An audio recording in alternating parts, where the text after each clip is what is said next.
Well, howdy, everybody. We're back with the Eclectic Soundtrax here from Austin, Texas. And we've got some fantastic guests from Israel, all the way over in Asia. Well, it's a pleasure to be here, Mr. Skunk. Okay, so let me give a little backstory to this. You gentlemen are very patient, wonderful guys. Vic, I'm sure they're cursing our names. Like, they've been cursing our names in Hebrew for the past 2 hours. Well, yours maybe. Yeah, that's true. My name. Oh, it's my fault. I screwed up times that we had technical issues, but these gentlemen were wonderful enough to stick around and get through it. And so we have Yoni and Ran here today. I will continually be messing up their name. With the Dodies, am I saying the band name right? Yeah. Dodies. Where did that name come from? It's a nickname I had as a kid, Dodie. So I just thought it was catchy enough for a band. Okay, cool.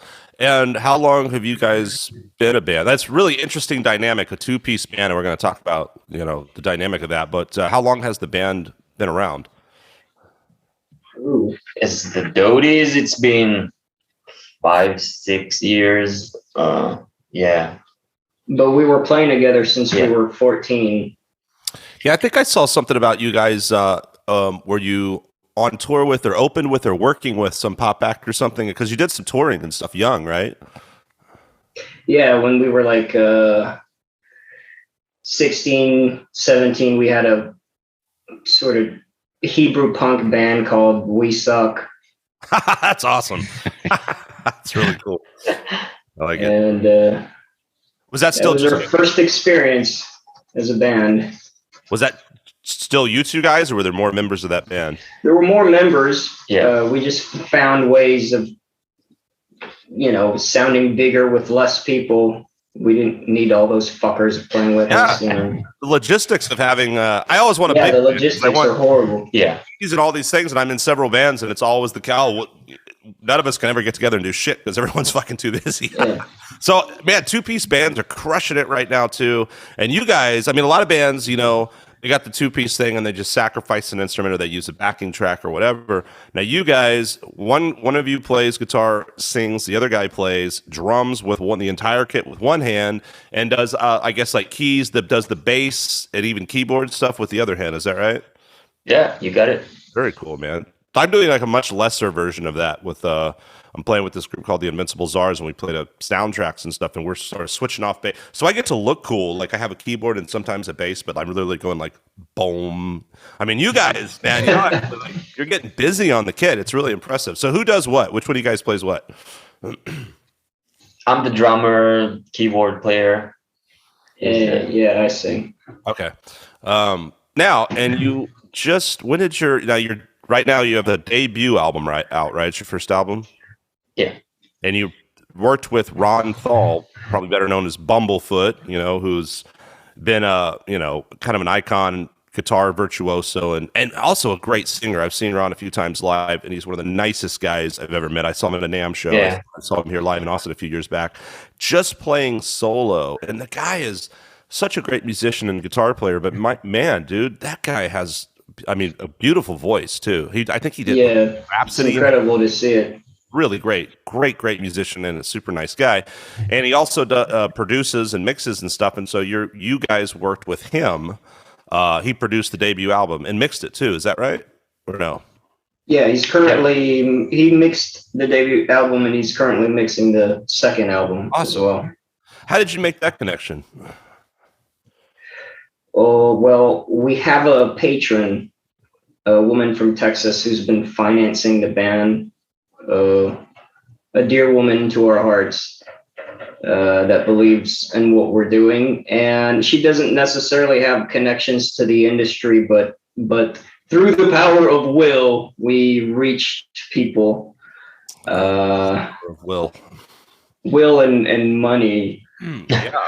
Dude, I'm literally so I'm working with my number one of it was like as we were just talking about availability, right? But my drummer who's been playing with me for several years now, and he's a very established drummer in these parts and plays with a lot of different people. He's from Israel. Him and his brother Ram and Kafir Gov are from Israel, And they came here with their band Seek Irony, opened up a studio, Evil Snail Studios. And yeah, man, we were just talking about some of this same stuff last night, and just the money it takes to make these things happen, man. Yeah. So the fact that you found someone here that's as a patron that's supporting that is amazing. That's really cool. Yeah, it's very fortunate. And so through the power and the willpower, the sheer willpower that got you to Ron Thal. But yeah, man, the record sounds great. And another thing that's really cool is your videos. Tell us a little bit about you got these kind of some really cool animated stuff and some really interesting videos. Yeah, well, one of the last videos we had was animated. During the Corona, I drew a lot of shit with my now ex-girlfriend that painted my drawings. And we worked on those stop motion type of drawings for 4 months.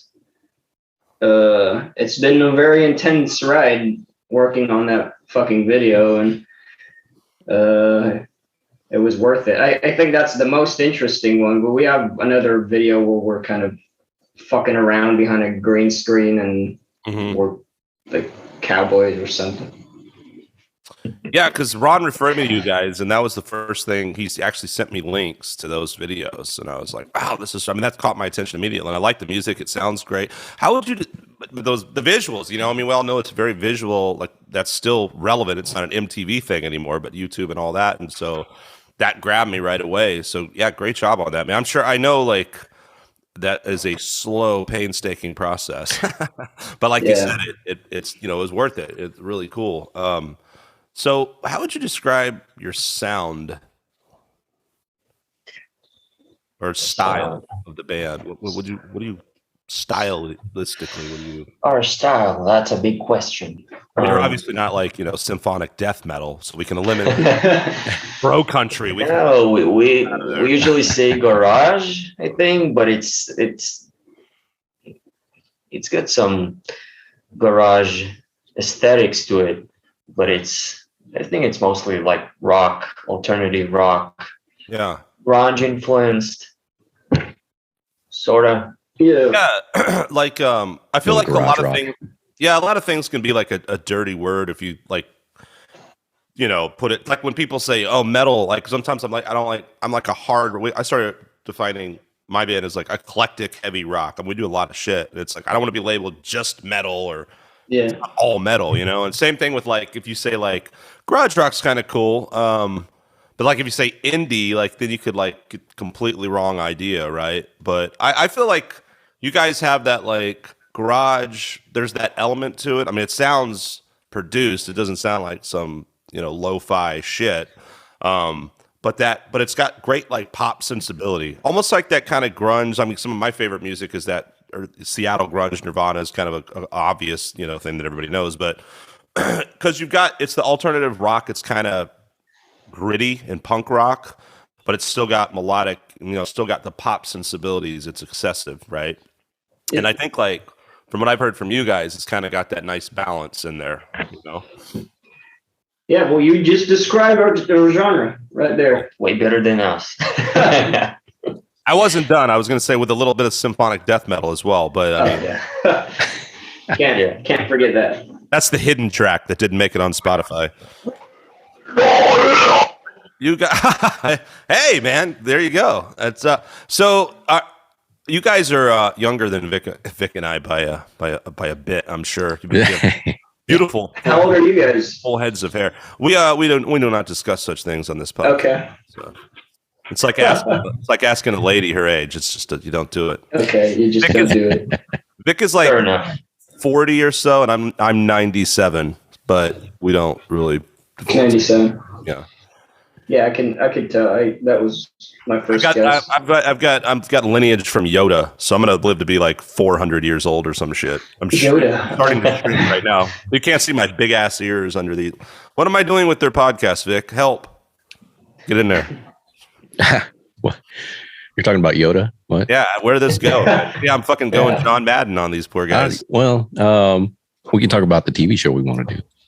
Vic, well, so in the 45, minutes of us trying to figure out how to make this Setting thing up. work, Vic, We Had an talked idea. about we were talking about like all I really know about Israel is from the Zohan movie that Adam Sandler did. Like everybody gets hummus, right? Like they're at the dinner table, the dad's eating hummus with some pita bread or something, and he's just like dipping everything in hummus. And then you started talking about what was it, Taken? The TV series? I guess that's what led it to us because I was trying to think. Okay. No, you mentioned what was the movie? Well, no, Hebrew Hammer. Have you guys ever seen that movie? Yeah, sure. Yeah, Shabbat Shalom, motherfuckers. Yeah, dude. My girlfriend, fiance now, introduced me to that movie, and then that led to Taken because I was trying to think of the actor. Who's the? Do you know the name of that actor? The main actor in that? Not sure. Isn't it Jonathan something? Okay, he's been in obviously several things, but he was in this. You guys know the movie Taken with Liam Neeson? Yeah. Fantastic, ridiculous, action movie with a bunch of sequels. Well, they did a TV show for it, which is terrible. It's canceled after like 2 seasons. It's just ridiculous because they started like a storyline and everything was like, oh, where's this going? This is cool. And then season 2, it's like this all new cast, and like 1 minute they're invading North Korea, and then it's just ridiculous. But this has nothing to do with your band Or music. but for some fucking reason that led to Vic having an idea for a TV show. So Yeah, because you were saying like season 1 of Taken was that I guess he invades Mexico or something to go get his girlfriend back, and then season 2 you were saying brand new cast except for the 2 main characters. The girlfriend's gone, and I'm like, well, I mean, she caused all that trouble, so he dumped her or something like that. Well, yeah, your idea was kind of like that show. It's just basically abandon all storyline. No continuity. The whole new cast. There was no, and so I think Vic's idea is like we do a TV show and like every Be a different city every season. different season, different cast without minus us. Yeah, no continuity. And then, but we want the Dodies to do the soundtrack, basically. Yeah. The soundtrack, or We're looking we could be for the kidnappers in the one of the episodes. Yeah. Naturally, we don't want to. I didn't want to come right out and say it in typecast. Oh, that was the point. Okay. No, you can say that. That's Would okay. you guys be cool with playing the terrorists? Yeah. If I like grow my beard enough, I think it has this pubescent kind of not pubescent, puby kind of terrorist vibe to it. Casting call, looking for a real puby terrorist look. Hey, I know these guys from Israel, man. This dude's Have perfect. you got what it takes? To We need puber our a puby looking bearded guitar player. Know anybody? So, hey man, so speaking of Israel, it's I mean it's almost like at this point people are like, oh god, are we going to talk about this? But like, the whole COVID thing and everything, it's kind of interesting seeing how different places around the world react now. There, you guys aren't like the United States, who's basically started a civil war over this and everyone's losing their shit. Like over there, I mean, it's pretty standard. Like when, as young men, like you, or maybe even women, I don't know, like you automatically have to serve some time in the military. Is that correct? Or no? Yeah. After you leave high school, you serve.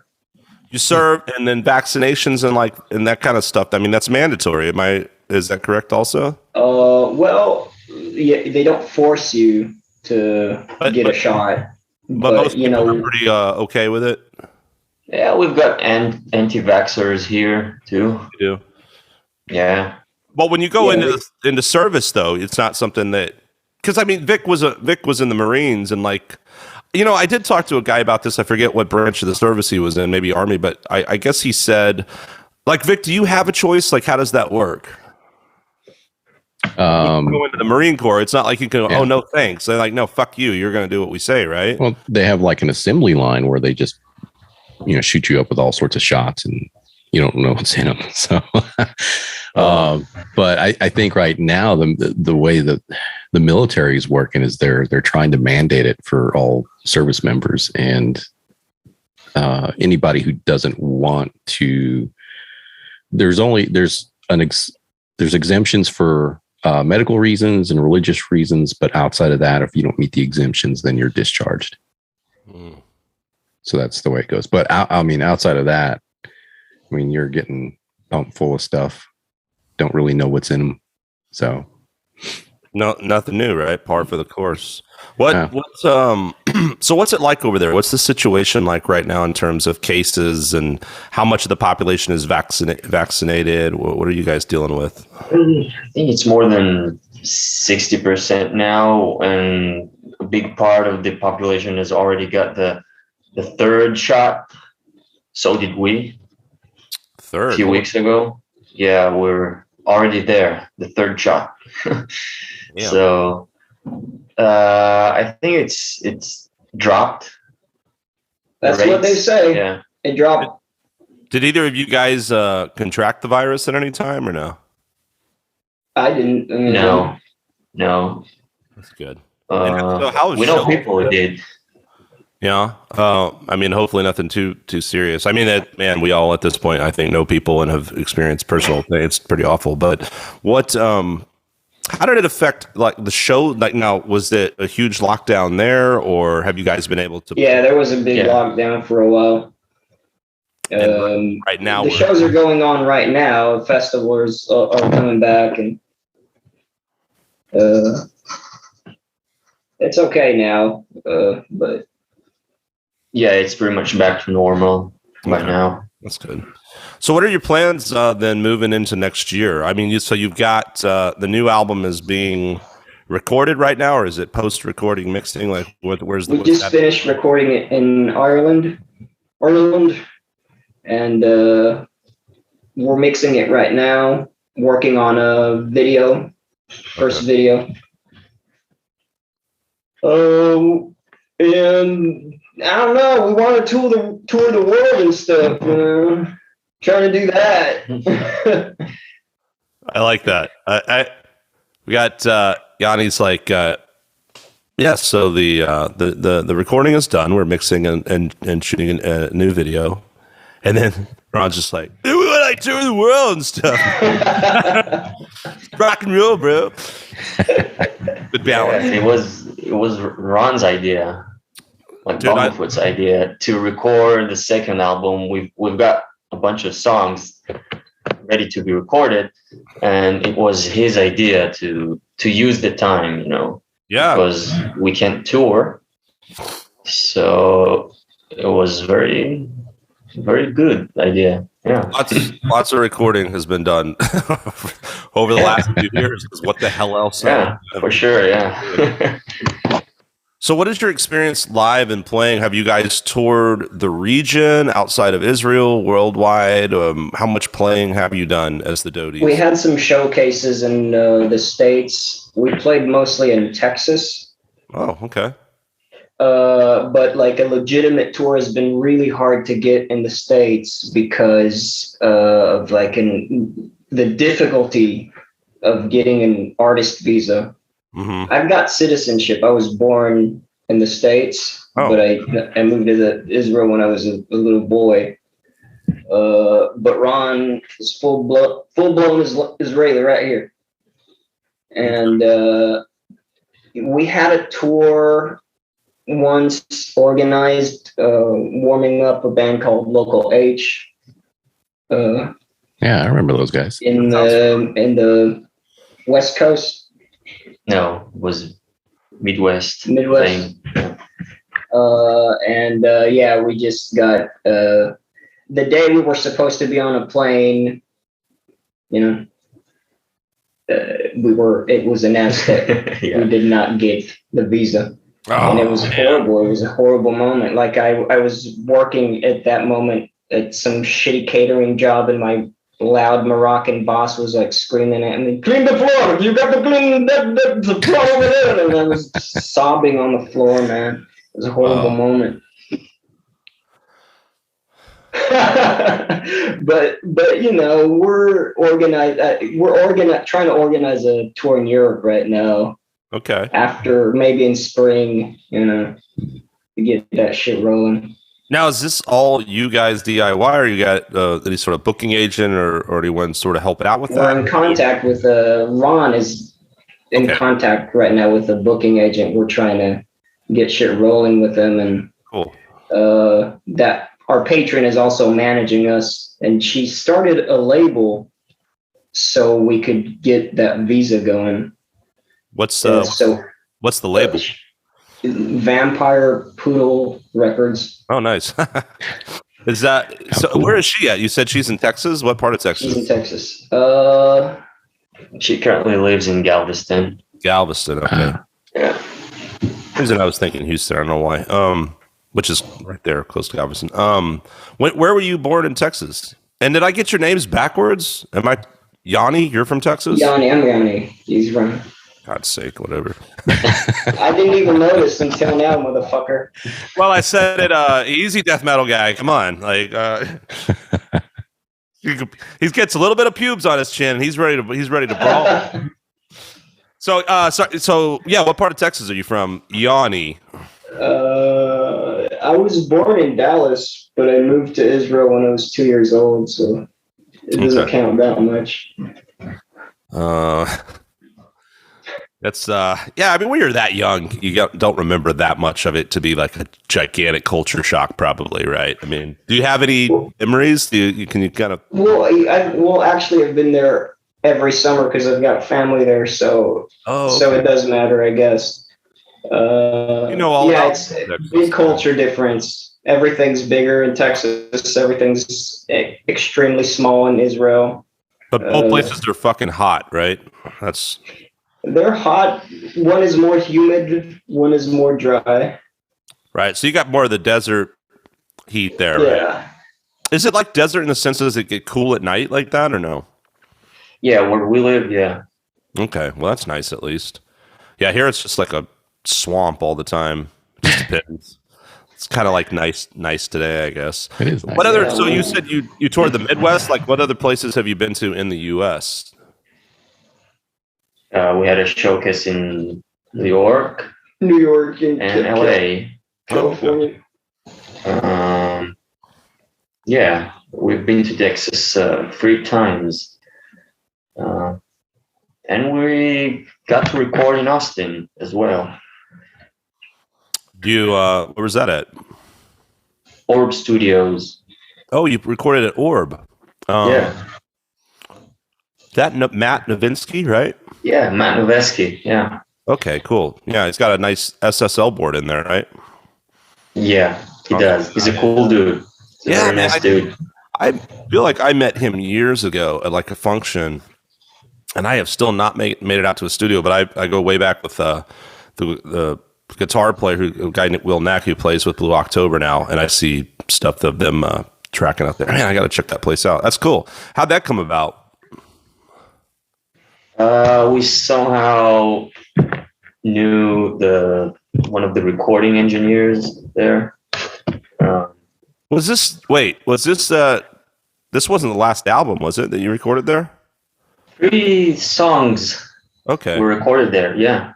Oh, cool. Awesome. Songs. Well, the one with the animated video actually was recorded there, and he co-produced it with Ron. Excellent. Wow. Yeah, really cool, man. Great team that you guys got going there. That's really cool. Well, last podcast, Vic and I were talking to a guy, and he's a hop and a skip away in relation to you guys.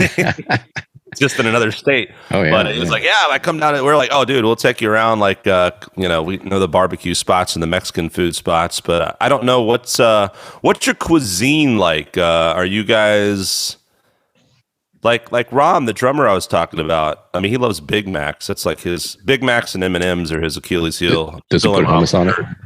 No, I've never seen him put hummus on M&Ms. Being so racist, Vic, I'm going to cancel you. But I mean, I don't think he's into like the Mexican food, like melted cheese. And my fat ass, like, I can't get enough of it. Are you guys like down with the queso and all that? Or are you just like, this is crap, this American? Well, we love American cheeseburgers because we don't have good quality cheeseburgers here. Okay. That's a common thing from people from Israel. Our McDonald's is really pricey. And it doesn't taste, it's kosher. Like, you can get a non-kosher like hamburger, but it's not the same. Like, I don't know, something went wrong there with our fast food.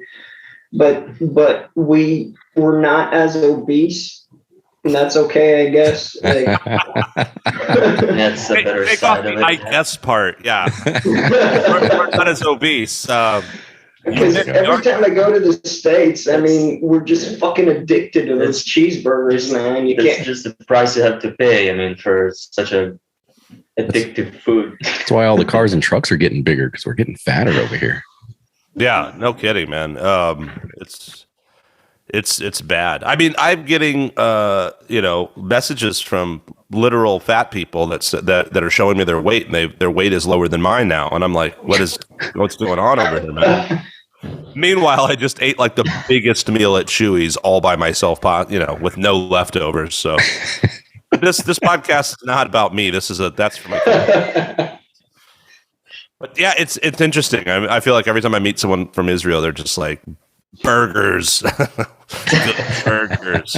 Yeah. What are your favorite foods? What is some cuisine over there? I mean, what do you guys eat? I worked at a falafel stand for a while. Shawarma, falafel, that kind of crap is. We definitely have a lot of hummus, shawarma, falafel, but also, a lot of different restaurants like Asian food and Italian and whatnot. A lot of sushi. That's very popular around here. Okay. Our last guest was a sushi. Yeah. What is your some other than cheeseburger? What is something that's like, so, Italian? Well, first of all, what part of Israel are you guys from? South, like the fucking desert. The desert of Israel. Okay. So there's a shitty McDonald's and nothing else around there, because fucking McDonald's is going to get their ass everywhere. We know that. Oh yeah. McDonald's and Walmart. McDonald's. They're even in the deeper deserts of Israel than when we are. You literally like get trapped in quicksand and go through it, and there's a fucking McDonald's on the other side. Yeah, pretty much. Yeah. Last thing you get is a shitty fucking kosher burger. What is some anything in particular, at least in your area, that's like non-local food that you dig there, particularly sushi? Non-local food. We just got a KFC here. It's really exciting for people here to get a KFC. That's kind of exciting. In southern Israel. I haven't eaten there yet, but that's the latest rage around here. It's been around Tel Aviv, but it's just got here. Don't do it, man. Don't. You guys are better than that. Don't support this. No, we're realistic corporate. We have no shame. So 13 herbs and spices, man. It'll get you. I'm gonna sit here and be like, "Don't do it, don't," and then I'm gonna fucking like bolt. It's over. Recklessly driving, texting Vic like, "Dude, let's eat some KFC." Yeah, let's pour some cheese on it. Are you guys beer drinkers? Beer drinkers, yeah. No, it's not as common to drink as much here. Like the beers are also pricey as fuck. Well, I hope they're not upcharging you for fucking Bud Light and shit. You guys are. Don't buy any of that lager shit. No, we don't really have Bud Light. Yeah, we don't have Bud Light either. And there's no like BYOB type of tradition here as much as there is like in the States, where people just like know to bring beer, That happens a lot when we're there, but over here that doesn't happen. So Vic, what I'm getting is they're healthier. They're not a bunch of lushes. Yeah, lushes. Cool, but they do live in the desert. burn the fat off. Yeah, you have a picture in your mind. Right. We have no other option but to live healthier. We don't have as much resource, so we're just kind of stuck with being healthy. It's not that we want to be. It's just tragic. Oh, yeah, it just breaks my heart. Like these poor healthy guys, young healthy guys. And see, that's the thing. Like, even if you guys wanted to eat a mound of KFC, you could. Like at this point, I do that, and I'm like, I literally could drop dead of a heart attack right now, but it doesn't stop me. I just do it. So get that album out so I can hear it before I drop dead. That's your new goal. And also, Work as fast as we can. As fast as we can, yeah. And also, if Vic and I get the TV series rolling, we're gonna you guys on location. What TV series? The kidnap? The soundtrack. That's gonna be what should it be called, Vic? Let's get the Dodies to help us get this together, right? I don't know. We talked about being a keto masters, right? Like, think of here's a bad Steven Seagal movie, i.e. a Steven Seagal movie. And, basically we're just going to roll with, so we throw people around. And it's just the top shot, the body shot. It's like no leg shots, no full body shots. It's just going to be like the top half. And just kind of just a lazy throw. So Steven Seagal. Now, at any moment, you guys can go, hey, can we talk about our band? But but right now we're talking about Steven Seagal. So we're listening. What are your thoughts on a Steven Seagal movies? Steven Seagal movies. I'm not sure what the last one I've seen, actually. It's been so long since I've seen Steven Seagal. Let me fill you in. So Steven Seagal is a classic example of an American product, right? As much as he wants to, be Asian in some of his movies or whatever the case may be. We all saw Steven Seagal when he got going and he was like fucking killing it on a battleship as a cook and all that, and like Under Siege is a classic and all that, all the old school, what was it, Hard to Kill and all. But dude, Above the Law, Out for Justice. Yeah. Now Steven Seagal looks like Wilford Brimley, like he's really bloated, blown up, and like this is an actual. I saw that there was some I forget what that was, Vic, but there was some montage or something that these guys from some podcast put together, and it was absolutely hysterical. And they were just talking about these ridiculous, as of late, past decades Steven Seagal movies where he's always the same, character, but nowadays he's old and fat, so he basically sits in a chair in the entire movie and has other guys like fight shit, and then he just says stuff like over there, or whatever. And but it was true. Like, so my fiance and I, who love bad movies, were like, we really need to investigate. So we watched this like horrific. It was called like Sniper Special Ops. And it's true. The dude's like sitting in a chair the entire movie, and I shit you not, we are pretty convinced that he used a stunt double to walk up a staircase. Anyway, this has nothing to do with Dodies, but I wanted to share that. So that all of his special ops teams were like 60-year-olds and older. Exactly. Like the colonel was like 97 years old. But I kind of watch that movie. I think it's clear what happened to Steven Seagal. Cheeseburgers, man, and KFC. Yeah. So if you guys tour the States, man, you gotta be careful. Avoid the cheeseburger. Well, we really do get addicted every time we're there. There's like a specific like boutique fast food restaurant we go to. Oh, dude, no. What's it called? Fucking gets us every time. Oh yeah, Willy Burger. It's called Willy Burger. Ooh. Where is it? Yeah, very small. Some angry black dude who loves like creating burgers. I don't know. It's his passion. It's an old black guy, right? He's pretty old. Yeah. Okay, good. So yeah, an angry old racist black guy, rightfully so. He just fucking hates everybody. He's like, "Here's a fucking burger, honky." Yeah. 1.5. Yeah, I'm down. I want to go do that. Is that in Texas? What is that in Texas? Yeah, it's in Texas. Oh yeah. Will Vic's? Vic, I'm looking it up. Got his Google face on. Yeah.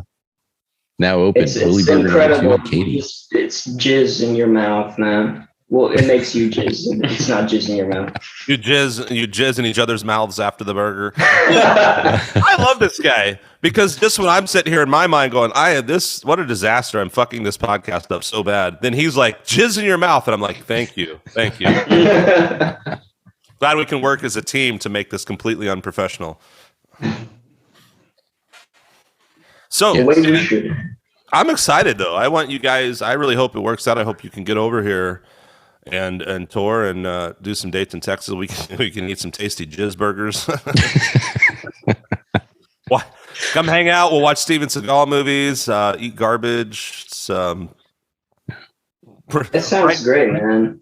It's like a normal day. I really want to be there. Booking agent's going to hear this podcast and be like, "So we're not going to book Texas." Staying out of Boston. Favorite? Yeah, it'll happen. We shall be there, and we shall dine on your exquisite American cuisine. Sounds great. So you did a showcase, L.A., New York. What part of New York? Was it in New York City, Manhattan, in the borough, one of the boroughs? I think it was Manhattan. I think it was Brooklyn, wasn't it? Oh, Brooklyn. Borough Electric. Okay. Bowery Electric. Bowery Electric. Okay. Yeah, Brooklyn's really cool, man. I love it up there. What part of L.A.? Do you remember what the deal was there? Sunset Boulevard. The Viper Room. Oh, the Viper Room. Tiny little place, right? Yeah, I've never been in there. It I've was heard all kinds of big other enough. stories, but Big enough. It was big enough. It was pretty cool. I mean, it was one of the best shows I remember. tons of history, man. That's A cool. real cool scene there. Really just old school punk going on there. That's good to hear. When was this? This was before Corona. Sometime before. 2018, December. Shit, man. It's been a while. Was before the first album. Okay. Yeah. Vic, what you got? You done Googling? I already forgot what you were looking for. What were you? Oh, Willie's Burger. Oh, Willie Burger. Yeah. We're looking at Burger. Yeah. What'd you nothing find in out? Austin. Oh. It's one in Beaumont. Oh no, only Beaumont and Katie. It looks like. Katie. Yeah. Yeah. So we got to find an angry old black guy here and see if we can franchise. Oh yeah. We'll just get Tylenol Jones. Dude, yeah, hit him up. Please tell me we've had more than one. He wasn't our only guest of color. No. We've had two. We've had three. We're that's what we do on this podcast. We don't care about anything else. We're just like, we have a graph that we're like, okay, Trying to diversify. diversify. We're really, and then what we do is we have that guest on and we say every horrible wrong thing and offend everybody. But you guys, man, you guys aren't like Americans, right? You guys aren't like offended by fucking everything in the world, or you guys are you elevated to a cancel cultural? What do they call it? Virtue? Are you guys virtue signalers? Well, I don't know. I had hopes that our season 2 was going to be better, but it clearly is not. Well, there's no continuity to it, so. I mean, look, we're just rolling on the heels of Taken 2, man. We're just like, let it. We don't need to. We don't need to actually talk about our guests when they're on here. What else we got? Tell us some cool stuff, guys. Ron's over there like, when does this end? I'm good. Cool stuff. What kind of cool stuff am I thinking of? I don't know. Are you stoned right now? No, I just sound like that. Because it's 4 a.m. Not really. Now I know. Dude, I don't understand. I'm confused, Vic. They're halfway across the world, yet there's only a 6-hour difference. I'm very confused. Only that's quite some time, isn't it? 6 hours. 6 hours. 8 hour difference. Is that all? Isn't it 7 or 8 hours? I think it's like 8 hours. 8? Wait, Texas. Where is 8. Israel again? Is that like in the Pacific somewhere? It's in the center of the globe.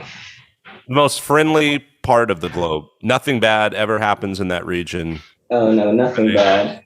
No. We're surrounded by friends and everybody loves everybody. Yeah, everybody loves everybody, man. It's great here.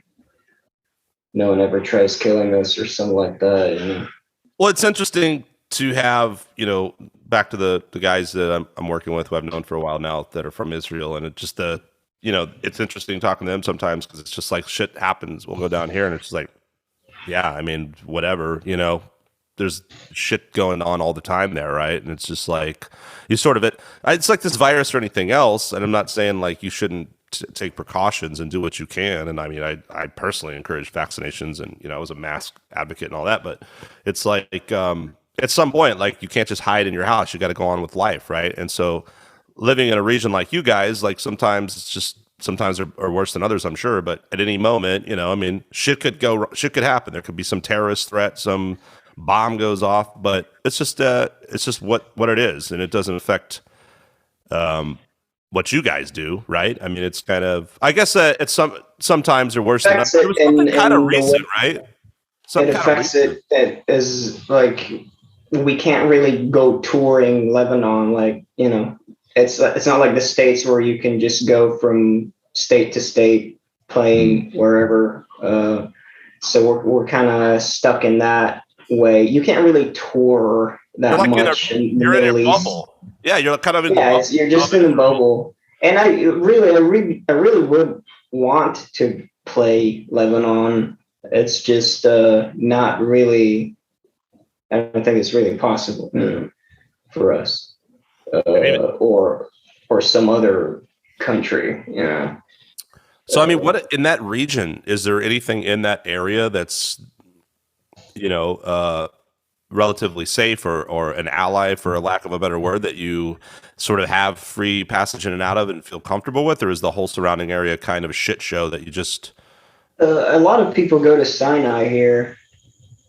Okay. It's a part of Egypt. Okay. It's a nice desert by the Red Sea. So what are some places you've been to in that? And you can actually just drive down there. Oh, okay. Yeah. Sorry? Like how far is that? How far of a drive is that? From us, it's not that far, I guess. A few hours. 3 hours drive, maybe. Like driving from here to Dallas, basically. Yeah. Yeah, the drives in Texas are fucking killer, man. They're a killer. Ah, dude, that's what I love about like being in the upper East Coast, especially because it's like you are right there, and there's New York and Philadelphia and Boston and all these big cities, like all within the same sort of distance that it is to drive to any other big city in Texas. I mean, we have several, big cities, and there's sort of like a triangle, which is cool. But yeah, I mean, and the biggest, I mean, if you drive across the state, like just going to West Texas to get out of Texas is like fucking 9 hours from here. It's ridiculous. So yeah, that's insane. What is what's the drive across Israel? 6 hours. Oh wow, that's even longer than I would have thought, though. It's like a strip. Have you seen it on the map? Yeah. So you kind of right. From one point, the longest point to the other longest point, I guess. How much do you think it would be to cross Texas? I mean, from the furthest points. Man, at least 12 hours, if not more. Right? From if you're going across the state from like Louisiana to El Paso to New Mexico. Yeah, New Mexico. Yeah. Minimum of 12 hours, if not more. Yeah. I would think. Well, it's also very like wide, and that's it. That's the width, right? So I'm thinking a minimum of 12. But it's the same way. Like if you went from sort of all the way down where we hit Mexico, sort of the little tip, and then all the way to the Panhandle, man, that's probably the same kind of distance. So yeah.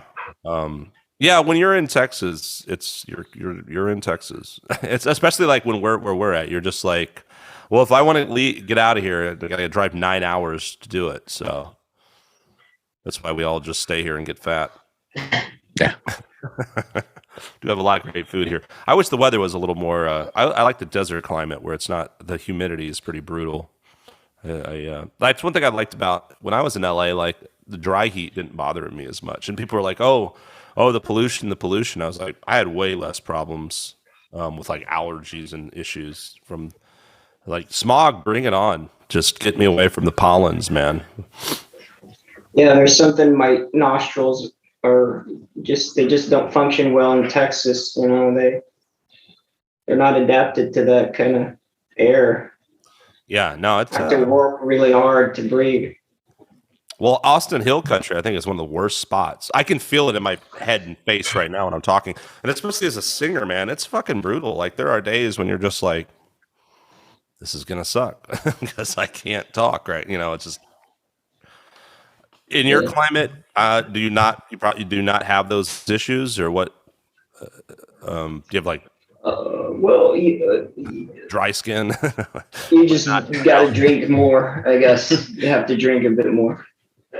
Oh, we've started talking about, speaking of drinking. So alcohol, I mean, it's very possible you guys wouldn't even drink alcohol, but like, so you said there's not a lot of beer and the beer is expensive. Is there like, I mean, I think of Europe and Italy and, you know, these countries, you think of what they drink wine all the time. Is there sort of an alcoholic beverage that's very commonplace there that's not beer, or is it a certain kind of beer? Arak, it's called. I'm not sure of its origins, but I know a lot of Moroccans drink that. It's like a liquor. Oh, okay. It's a very odd taste. I don't know if I can't think of anything that resembles it in the West that I've tried. I think it's gross, but I still drink it because it's booze. You know, you just do it. It's like the first time you have a beer, you're like, but I'm gonna get drunk. I'll keep going. Sounds like Jägermeister. Well, that's pretty much how it is for me still. Do you have a favorite beer? I guess, yeah. We've got some. There's a German beer some local pub sells here called Keller beer, and we've got our own Israeli beer called Gold Star, which is nice. Okay. But It's like the most common one, the most popular one, Gold Star. Yeah, I'm an IPA guy, so. Hey. Yeah. We had a early one of our early podcasts. Vic and our guest just shit all over me for drinking IPAs, but I stand by it, man. I'm an IPA guy. I don't care if it's cliche. I'm with you. They're good, delicious. I'm with you. So, all right, man. Well, next time you guys are in Texas, IPAs and cheeseburger, Willie Burger. Hell, I'll drive 3 hours to get abused by an old black guy. It sounds fantastic. Yeah, you should. What? So where are you in Texas? So we're both in Austin right now, but I'm kind of splitting time between here and San Francisco because my fiance is out in San Francisco. So I'm actually going to be. Oh, that's a long ways away. It's a long, it's a long ways. But we've been doing a pretty good job. The pandemic happened, and she had come down for a week. I was on tour when she moved, and then she came down here for a show to hang out for a weekend. Then the world shut down, so she was here for 4 months. So that was actually kind of nice. And we just were like, well, I guess we'll just sit here and watch the world burn. And fortunately, hey, with you guys, what do you do outside of the band in terms of? I mean, obviously, Yoni has some jobs that he really loves. Has had some jobs with a wonderful, kind, caring Moroccan boss. What about you, Ron? Like, what wonderful jobs have you had in your day? I study history. I'm about to finish my degree, my bachelor degree. Awesome. Which is nice. Yeah, and I give drumming lessons and. Okay. Yeah. I've been doing that a long time myself. Music lessons. My dad is actually a history professor, retired now, but he knows every fucking thing you could ever know about history. It's insane. He's a huge military history buff too. So he's all. Is there any particular what's what I'm looking for? Type of history or world history, or is it is there a certain field more specific you're going into history wise? Because I know there's a lot of American history and whatever. Yeah, they call it here general history, which is European history essentially. But I also study Middle Eastern history. Okay, cool. Is that something you would go into as in a teaching capacity, or what would be the goal there? I don't know. I just found it interesting enough to study it. I don't know what's next. You know what's fascinating to me, and what are you guys like? 20 something, right? I'm guessing. Yeah, 28.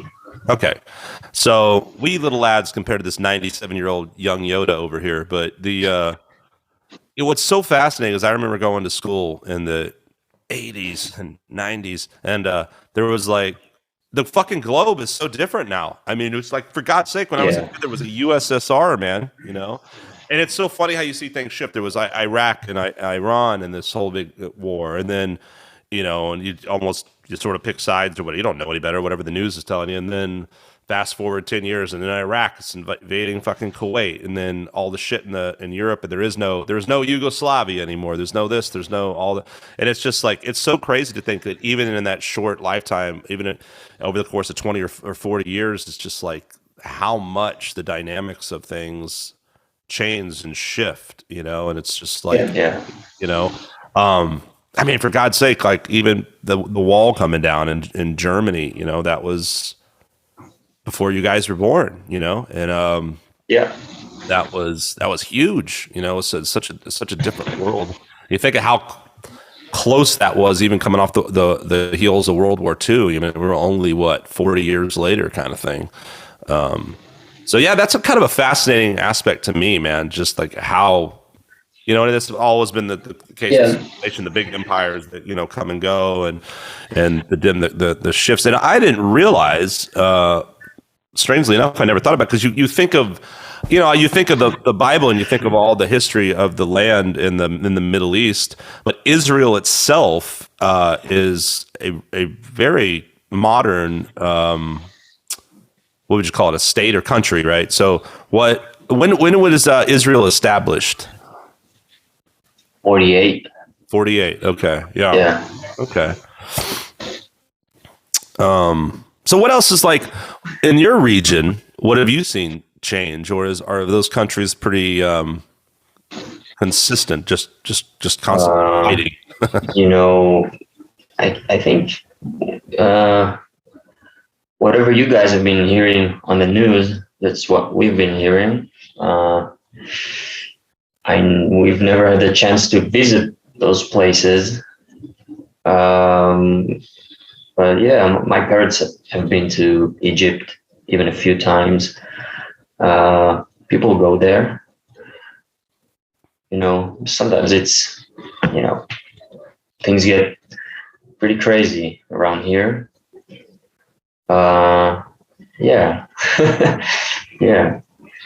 Yeah, I think the last war that was going on, the last sort of operation was that was the most intense kind of war thing we went through. How recent was that? May. It was May. Yeah. Right. Okay. Yep. Wow. Just people lynching each other and shit. Violence in the streets. Oh yeah, it caused some violence almost inside Israel. It felt like there was almost some civil war was going to start happening or something. People just were out of control. There was a building right beside my apartment complex that got burned down, and I'm not even sure, you know, no one really knows what happened, who did that, but it was right when we were, you know, bombs were going off real hard. It was a pretty intense time, but yeah. If you've seen some Iron Dome type of videos, we had the chance of seeing it live. Right now, is it much more stabilized? How are things feeling at the moment? It's more, it got more stable. It seems like people have been calming down, but just the last war, I don't remember it ever being that intense in my personal lifetime. It probably was in the past, way more. You know, Israel has a long fucking history of people killing each other, thousands of years of people killing each other over fairy tales, man. Mhm. And It's very strange, man, that the very thing that is supposed to be I mean, it's all based on a few people who misconstrue something and are, fucking crazy. yeah. Bent over. Let's kill each other for the temple of peace. Right. And then The temple of peace. they We must murder each other for it. then they recruit, the small-minded or ignorant or whatever, and it's just ridiculous because the thing that's supposed to be that common spiritual, uplifting human thread, I think, regardless of religion, really, is like so perverted, and then you got people killing each other in the name of, you could construe it as fairy tale, certainly. I mean, just fucking pathetic, really pathetic, sad. Yeah, it is. But it's not, and I mean, you guys get the brunt of it over there. It's just, and it's historically been that way forever, but it's, it's a worldwide thing. And we see these horrible, terrorist attacks and stuff just all over the damn place, man. And it's, Vic, save me before I start ranting, because I'm not like Ron. I'm not that educated. I don't start randomly saying some fucking American shooting his mouth off about shit he doesn't know anything about. And typical. You just need to send Steven Seagal in. Yeah, easy. Well, not anymore. Now he can fine. He can sit. He can sit. You got to get him a good cozy chair. That's like on his rider, and then he can sit and tell the other guys whose ass to kick. That's how he rolls these days. There you go. Hey, you know what? Speaking of all this, the history stuff. What was the band last week, Vic? Sabaton. Oh, Sabaton. Yeah. So there's this band we were told about called Sabaton, who apparently has, and I actually, my mom listened to that podcast and she was like, now she's obsessed with Sabaton. I'm not shitting you, dude. And like, she's like, oh, you gotta check it out. Because my dad, like, a history professor, I think they were like, oh, this is so cool. So apparently this band, which I have failed to like really dive into yet, is their themes are all based on history. It sounds like wars and stuff. So there'll be a theme of World War I guess, throughout an album. Don't quote me on this, and then I think they even maybe dress in attire. They have like sets that are very. So I don't know. Sabaton is a history buff, man. Maybe check that band out because it sounds kind of like an interesting thing that they do. And speaking of that, lyrically, tell me where some of do both you guys write lyrics, or is that exclusive to the singer? What kind of well, now that I'm looking at you, I'm like, well, I know this guy just probably writes about jizz burgers and, fucking getting out of his clothes. So, but what are some inspiration lyrically? Where do you find yourself writing from? And also another question, I think it's kind of a silly question, but I'll ask it because I know people ask, like, how do you write songs? That's different for everybody. And I find myself like it's different per song too. Like sometimes there's a melody or lyrics and sometimes there's music. Do you guys work together more often than not collectively writing, or is it someone has an idea, brings it in?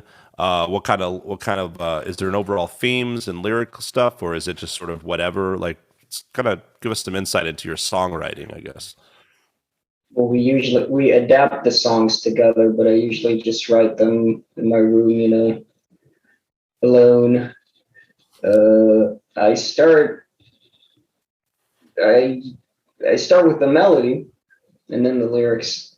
I don't think it, that makes a lot of sense. Yeah. I don't think the lyrics really should serve the melody as much. And I don't know, the way you fit certain vowels with certain melodies just makes the lyrics better, even if it's a simple lyric. If it's just saying right, it sounds right, even if it's a cheesy lyric, I agree, and that's something that I learned from, I can look back at notebooks and stuff of 20 whatever years ago when I started playing guitar and wanted to write songs and like really bad poetry and, crybaby, I don't know, I have a girlfriend shit, whatever. But like, it's like, what I learned, I agree with you 100%, because what I've done a lot of times, if I'm just sort of like creating something, or maybe it's a jam, which I don't really do this too often these days, especially, but kind of a jamming contest, but I'll just start mouthing, making melodies, you're right, and then that's how the song kind of comes together, and then I'm going like, sometimes I get lyrics from me just listening to my nonsense, and I'm like, oh, it sounded like I said Silent Lantern. Okay, I guess this is Silent Lantern. Like literally, like shit. It doesn't have to make sense even. And I kind of like abstract, weird lyrics anyway. They don't always have to be real, cut and dry and straightforward. So, but I agree. Like I've noticed, I think it's easier to have a melodic idea and then fit something to it than it is to think. It's very difficult to have lyrics written and then go, now let me make a melody out of this, right? Because it's phonetically, it's not lending itself to that the way it is, when you've already created a melody. Yeah. So, what about you, Ron, in terms of how did this whole drumming and keyboard? So I'm assuming you played both instruments individually, and then are either of you guys schooled? Did you ever take any lessons or any kind of schooling in terms of whether it's guitar, drums, keys, whatever? Tell us a little bit about that. I took lessons, drum lessons, and I'm not a keyboard player at all. I'm a drummer. Okay. I mainly am drummer.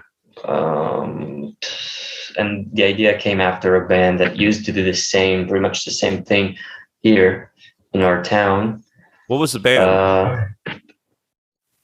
It's just their names. Oh, okay. Nadav Azulai. Yeah, Nadav Azulai and Gil Nemet, if you can pronounce Never gonna remember that. Don't even bother repeating. I'm not even gonna try to fucking write it down. So, I don't want to interrupt. I'll get back to how you got into the two instrument thing, but you guys just made me think of a band that was so fucking cool, and I'm almost positive they were from Israel. Two-piece that I saw like randomly at a South by Southwest thing like a decade ago or something, and it was they kind of had, man, I can barely remember now. I don't even think it was guitar. I think one guy was playing keys and maybe singing. Another guy, it was like almost like a dubstep rock thing. It was really cool. And they had a name like 4321 or some shit. It was a number thing.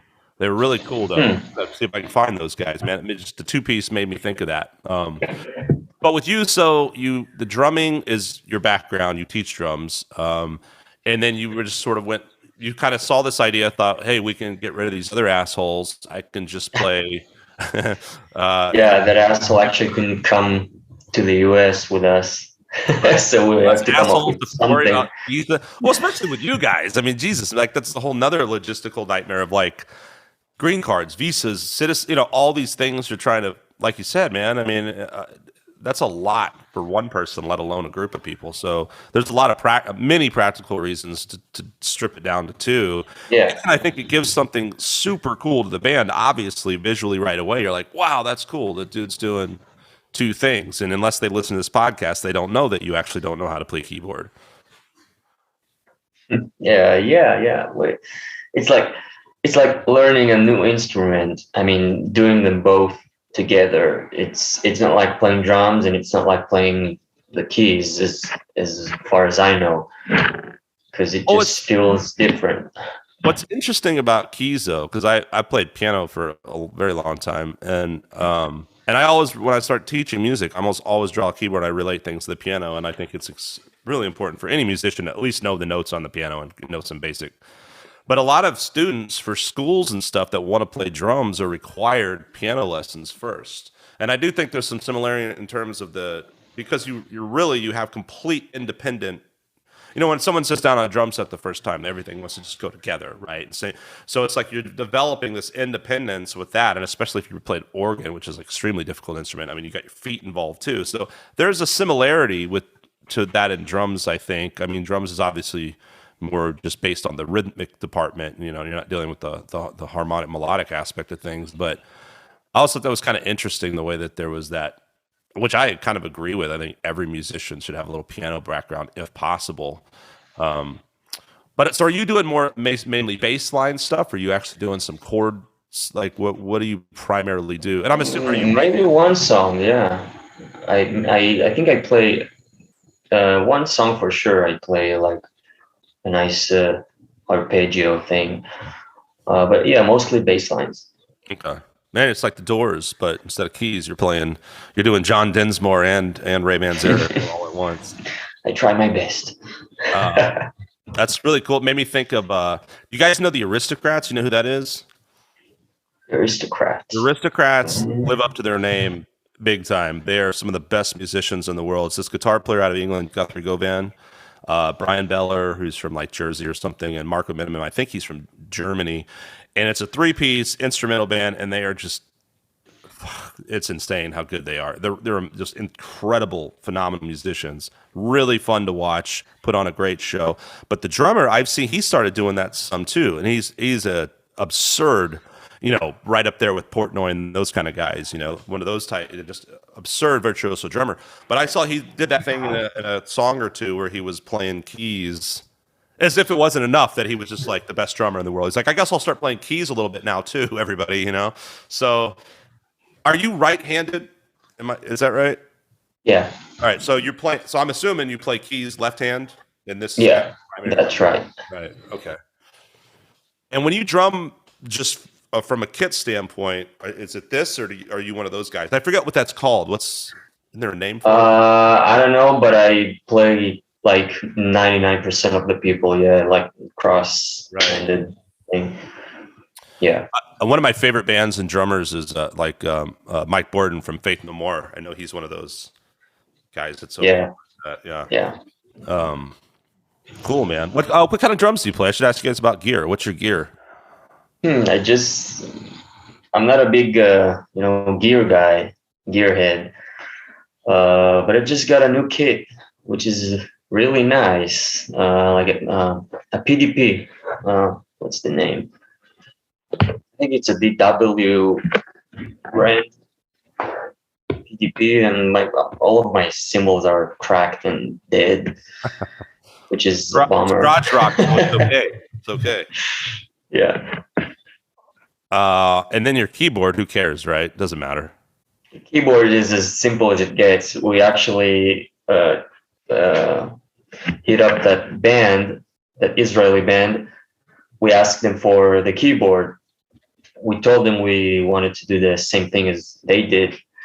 They were cool about it, and they let us try the keyboard before we bought one. Oh, nice. It's a simple chord XL Plus, I think that's the name. Yeah, Micro XL. Okay. It's very small, and it's 3 octaves, I think. Yeah. Does it work like a MIDI controller? I don't know if you even use it. Yeah. Yeah, it's a MIDI controller too. Yeah, and you can shift your octaves, right? Yeah, the sounds are preset, the ones I use, but it's also a MIDI controller. Cool. And what about you with guitar, Yoni?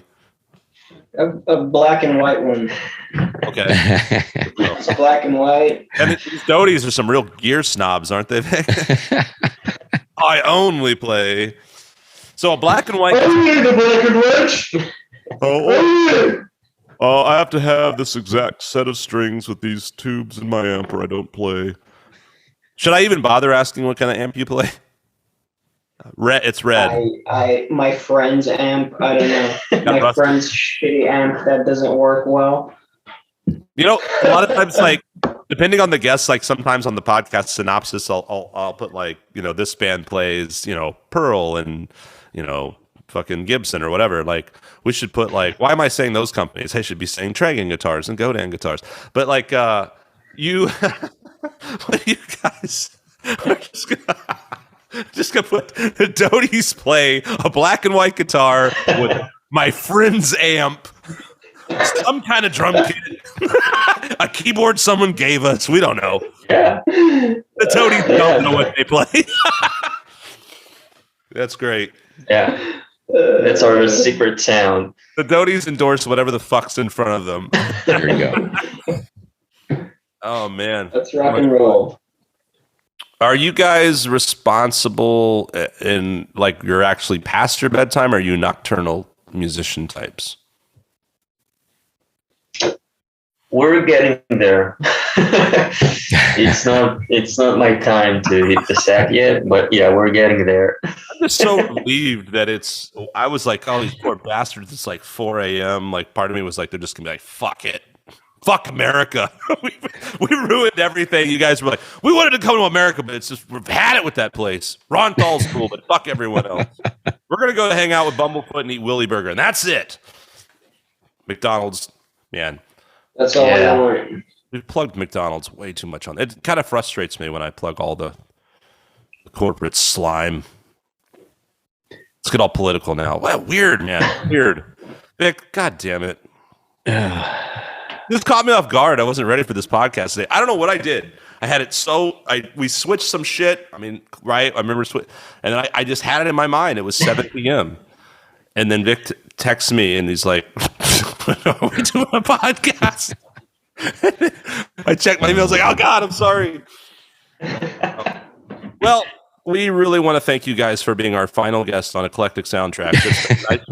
We've had fun. Clearly this it's been an honor to close your podcast. To end it. We can pretty much expect that word will get around and we'll never have any other guests from Israel. So it's like, no. You hear from those guys from Texas, don't do it. No, but seriously, guys, this was a lot of fun. Is there anything I should have asked and didn't? Anything? Well, see, you went through the gear. Yeah, we got a real precise extensive list. Yeah, extensive list of their gear. Talked about beer. IPA guy. IPAs. Yeah. Let's see what else. History guy points. Check out Sabaton. We talked about the weather as well. Weather, burgers, checked all the boxes. Climates. All the boxes were checked. That's as interesting as we get. Steven Seagal movies. Yeah. Steven Seagal. You should just have a checklist. Like just throw in. Yeah. Okay, guys, this has been great, but of course, before we go, we got to talk about Steven's. I'm just kidding. No, this has been a lot of fun, and thank you guys for bearing with us and the technical issues and my, brain spacing out today. I really dig the music and the videos, and that's even more impressive that you did that yourself, man. And yeah, I hope you guys can get over to the States. If you're ever in Texas, hit us up. New album is in post-production, right? In post. Kind of about to be mixed, right? The new album. It's mixed. It's being mixed as we speak. How many songs is on the new record? 13. Oh wow, cool. All right. And any of that, where did you say you recorded that one? Was that recorded in Israel, or did you do some stuff here in the States? Ireland, right? Yes. Yeah. Ireland. Yeah. Oh, fucking Ireland. Oh, I missed that. Holy shit. What's up with that? How'd that happen? Ron just has a friend there. Ron Thal. Ron Thal, Bumblefoot, who he did music campaign. That's the guy who he's been doing the music camps with. Man. Ron, I can't say enough nice things about Ron. It. Great guy. This has convinced me that I want to work with Ron. So don't tell him how terrible this podcast was so that he'll work with me. We won't. The immediate first message after this is, God damn it, Ron, why'd you put us in touch with this guy? Terrible. Nah, this is all right, well, man, wishing you all the best. Thanks so much for making the time to do it. And there's no non-awkward way to sign off. So, well, no, I've got a good one for you guys, and I hope I don't fuck it up. I just want to say to our guests, the Dodies, Yoni and Ron, Bevakasha. Did I get it right? Would you? Bevakasha. No, that doesn't make sense. That's the worst. I got it wrong. That's this whole podcast. Damn it. This whole I've learned like two Hebrew words from my fiance, and like I fucked it up. But how do you say thank you? Shit. I know that one and I forgot it. Toda. Da? Toda. Toda. Yeah. Toda. So I meant to say Toda. Toda. But Toda for joining us. And Bevakasha, join us in the future again. All right. Well, yeah, you used it right. All right. Thank you, sir. All right, guys. Hang tight. Oh, no, we're on Zoom, so it doesn't matter, right? No. Okay. Worst podcast sign off ever. Who cares? Once again, this is Stuck Manhattan and Victor Ramos with the Dodies. Toda! Until next time. Bye. Hey folks, that wraps up another episode with our musical guest, the Dodies. Be sure and check out their music linked at the end of this podcast, and also make sure to go to their website, thedodiesband.com, where you'll find links to their social media pages. Thank you to Top Shelf Music for partnering with us to bring you this podcast, and we also want to thank our friends at Godin Guitars, Tragan Guitars, Ernie Ball Strings, and 5 Iron Woodworks. Till next time.